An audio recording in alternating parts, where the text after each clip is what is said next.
As you recall, a couple of lessons ago in Section 1, Lesson 4, we asked, what causes insulin resistance? The answer to that question is too much insulin in your bloodstream. The follow-up question then is, what causes too much insulin in your bloodstream? The answer is the things we eat and drink. The good news here is that the culprit is also the cure. Let me illustrate this idea by using a simple breakfast example. Many times, busy modern lifestyles are such that people grab a donut or a muffin or a glass of juice as they're running out the door in the morning. The problem is that when we take a look at the macros of the muffin and juice, we see that nearly 3/4 of the nutritional makeup is carbohydrates. So what if for breakfast that same morning, instead of having that muffin and orange juice, you took a few extra minutes and ate something that didn't spike your blood sugar and only required your pancreas to secrete a very small amount of insulin into your bloodstream? Now, the breakfast I'm about to show you may or may not be your style of preference, but allow me to use it as an example. What if instead of the muffin and juice, you had a 3-egg omelet with bacon, cheese, a little bit of diced green peppers and onions? Then, just for fun, you top it off with a few avocado slices and a dollop of sour cream. Now, let's compare the nutrient composition of these two breakfasts. Nearly 3/4 of the muffin and orange juice breakfast was carbohydrates, which your body recognizes as sugar. Our omelet breakfast is made up of 8% carbohydrates, 37% protein, and over half, 55%, healthy fats.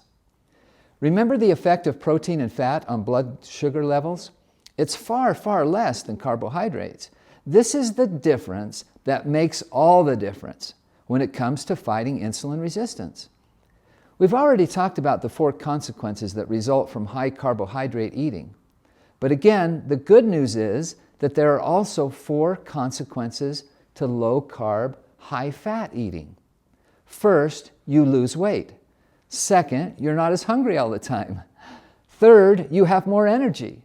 And fourth, you start to become what is called fat adapted. That is, in the absence of carbohydrates, your body switches to burning fat. Think of it this way. Let's pretend you drive a gasoline tanker truck across the country delivering gasoline.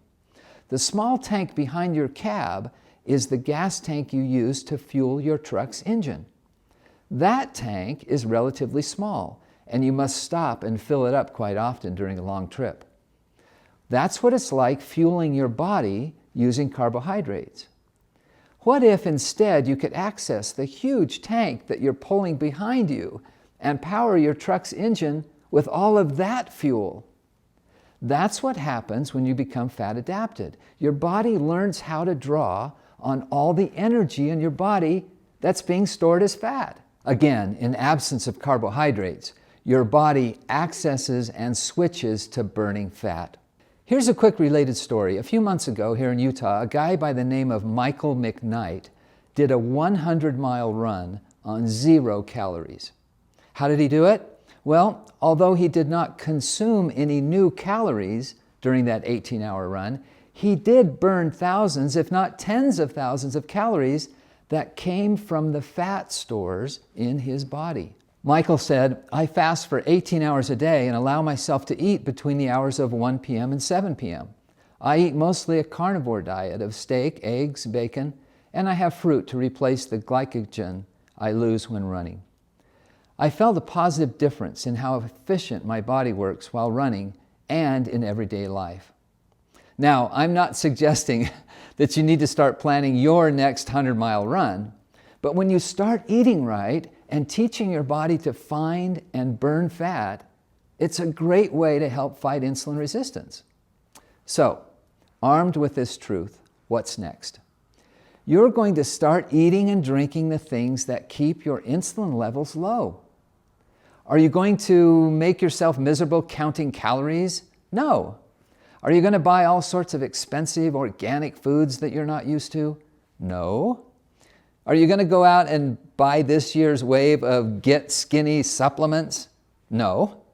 Are you going to blame technology for your children's poor health and obesity? No.